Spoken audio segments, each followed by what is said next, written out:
Okay. Hello. My name is Amanda Buffalo. I'm going to be reading Earth Science, reviewing the essentials. This is a read along. Here we go. Chapter 3. Sorry, I skipped ahead. Chapter 3. Have you ever used a map to get from one place to another? A map is a drawing of Earth or part of Earth. There are many different types of maps, and they come in all shapes and sizes. The information in a map depends on the purpose for which the map was designed. Some maps show the positions and shapes of land. Other maps show such information as political boundaries, highways, geologic features, weather systems, or popular centers. In this chapter, you will learn how maps are made and used. You will also find how to navigate without a map. Map projections. The most accurate maps of Earth are globes because they have the same shape as Earth. A globe, however, is not very convenient to carry or store. For practical purposes, flat maps are most often used instead of globes. Showing a spherical surface accurately on a flat map is a difficult task. Imagine trying to flatten the outside of a tennis ball. To make it flat, you would have to cut the ball. This would change or distort the shape of the ball. In a similar way, flat maps distort shapes, distances, or directions when they represent Earth. Map makers have developed ways for showing the curved surface of Earth on a flat map. Such maps are known as map projections. Some map projections show true shapes but distort distances and directions. Other surfaces show true distances and directions but distort shapes. Okay. Picking up where I left off. I'm not going to read any of the illustrations or figure 3-to-1 or figure anything. I'm just going to be reading the passages in this book or in this study guide, study book, whatever you want to call it. I'm new to this, sorry if I'm not the best, but it's mainly for myself. I may not upload. Here we go. One type of map projection is the Mercator projection, which is convenient because it shows all of Earth in one continuous map. One major problem with a Mercator projection is that regions near the poles are enlarged tremendously. With this common map projection, Greenland looks as large as South America when it actually is much smaller. Each map projection has advantages and disadvantages. The best map for one use may not be the best for another use. The more familiar you are with the various kinds of maps, the better your selection of a map for a particular task.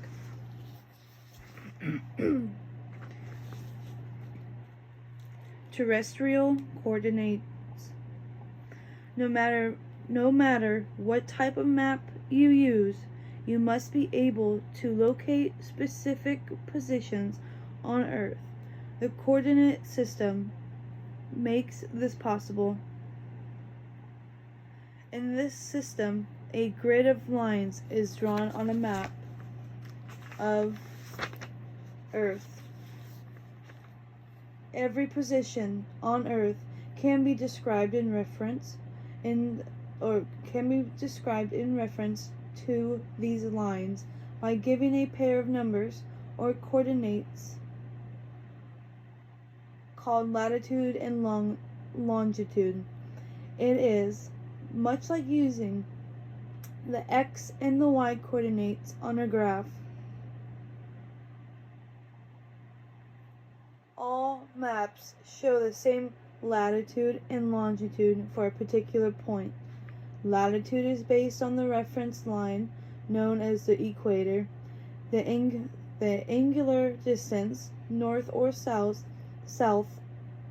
of the equator, is called latitude. This angle is always measured to the center of Earth.